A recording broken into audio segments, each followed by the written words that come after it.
I don't believe it's such a wild thing to say that you can successfully build and maintain muscle while fasting. So this is a question I get more than any other in relation to my attitudes towards fasting, because I really believe it's something that is a non-negotiable now in today's society. But many young men, many ambitious men are asking me, Joseph, how do I incorporate fasting if I'm, lifting 5 times a week and I'm trying to eat 3 meals a day, every 3 hours, to keep this calorie surplus up and gain weight and build muscle and get stronger in my lifts. How do I do this? Because I hear all the benefits around fasting, and you tell me about some of the benefits, and I've also read articles and I'm interested in it, but how do I marry the two? It seems rather contradictory. So many people are very interested to see how I personally integrate fasting into my lifestyle and still lift weights, because I still lift weights and I fast every single day. Intermittent fasting as a kind of bare minimum. So we're going to first dispel this idea. Well, I'm going to dispel an idea that I've maybe said before, and that is that everybody should fast. I don't believe everybody should be fasting. I believe there are contraindications to fasting, and if you are an individual who is still growing, still maturing, if you're under 20 years old, it's difficult for me to say, very holistically. I like to take things by case, but I do believe that if you're still maturing as an individual, that fasting is not for you because you're still growing. Take a really extreme example. Take a fetus in the womb. A fetus in the womb is not going to be fasting because that fetus needs all the energy that it can get from the food from what the mother's eating. And let's say you're towards the end of that particular timeline of that fetal maturation. I still think you have some growing to do. Now, a good way to know if fasting isn't for you in respects to putting on some weight. Usually the problem is most of the modern Western men and women are too overweight. And if you are underweight, you are kind of a small majority there. But I have to make myself known to the small majority. So if you are underweight, I would suggest that you check yourself out on a BMI scale to make sure. And don't look, I've heard it all before. Muscle weighs more than fat. I know. And you are correct, for those who are absolutely slaughtering me in the comments about BMI. So what I will say with BMI is that it does have utility for an individual that is perhaps underweight. So I would cross-reference your height with your weight and just see where you fall on that scale. And if you are underweight, again, I don't really believe that fasting is going to be resourceful for you at this stage, in your life. But later on, there can certainly be some opportunities to integrate into your lifestyle. Now, for those individuals over 20, overweight, and certainly considered obese on the BMI scale, I think fasting is a non-negotiable for you. I am overweight as BMI standards go, and this is something I practice regularly. I do intermittent fasting as a kind of bare minimum on a daily basis, and I still lift weights. I still maintain and grow muscle on a daily basis, and I'm here to dispel a little bit the reasons that people would otherwise believe that you can't build muscle.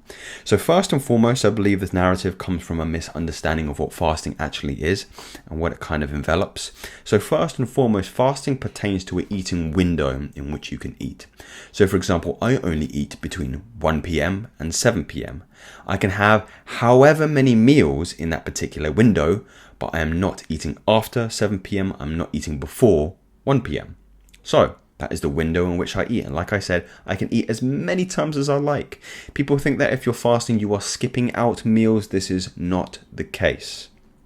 It is just that I am keeping my eating window smaller to control my insulin response, my sugar response, and essentially have a feeding window. That's a better way to kind of look at it.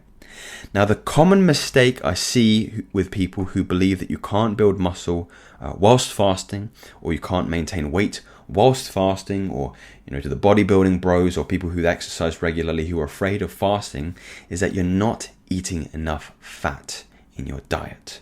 Okay. Now, fat has a very, is a very divisive, let's say, food group. Many people believe that if you eat a lot of fat, you will get fat. And whilst we concede on a case-by-case basis, that would be difficult for me to argue. But the thing that gets people fat the most is sugar, ironically. And you would do better to incorporate healthy fats into your diet, or So now we say that term healthy fats, but maybe that's a term for another video. But just fats in general into your diet, because they are the most calorically dense food group there is. And if you're afraid of not meeting your caloric maintenance daily, fat is the best thing to eat. It is the best thing to eat for you, and it has so many really minutiae benefits on your body, on your biological, on a what would you say, a microscopic level in your body, a micromolecular level in the body. So from everything from regulating your hormone profile to also cognitive function, your brain is 60% DHA. Your brain is a ball of fat, and your brain cannot function to its best of its abilities without fat in the body. So you need to have fat into your diet, and some of the things that I would encourage you to eat are things like avocado. Eggs have good good fats in them as well. Animal fats, fish, oily fish, salmon, sea bass, these kinds of things are some of my favorite fish. Nuts, walnuts are a big favorite of mine. There's not a day that goes past I'm not eating on some kind of snacking on some walnuts. You could have like pork rinds. They even have some pork scratchings here on the side. So kind of anything that is going to start to bridge the gap between, let's say, spanning out those meals from breakfast, lunch, and dinner, and any snacks in between with denser and higher quality foods.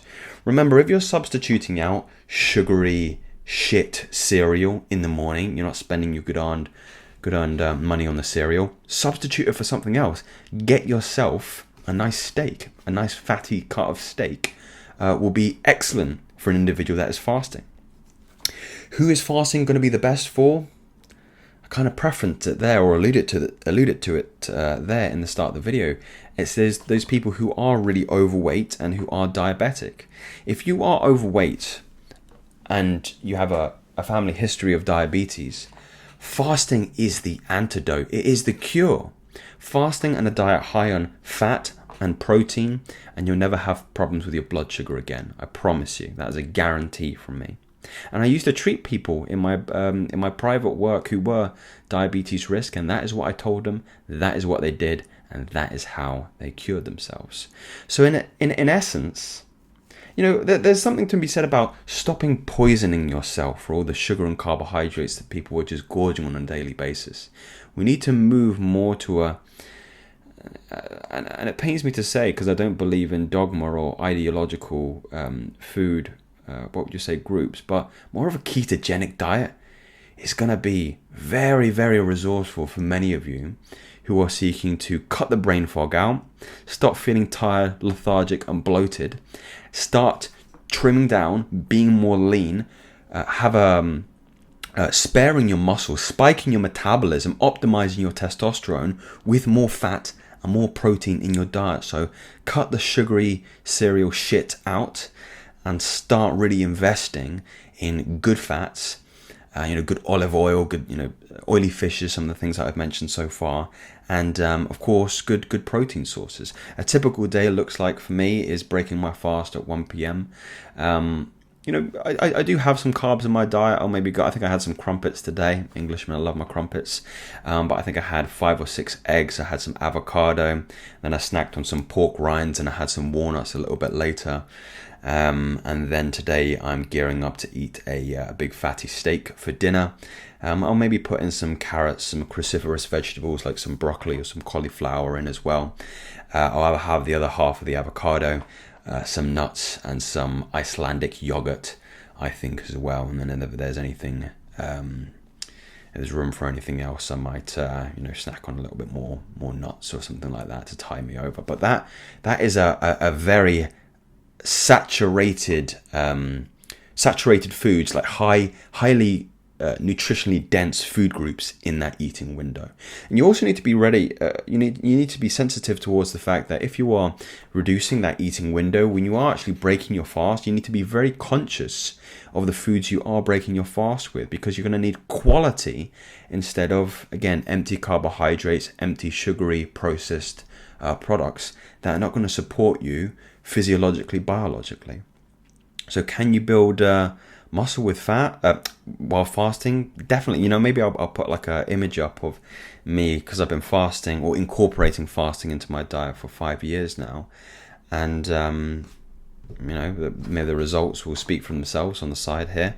And I feel lean, I feel clean, I feel very clear mentally as well.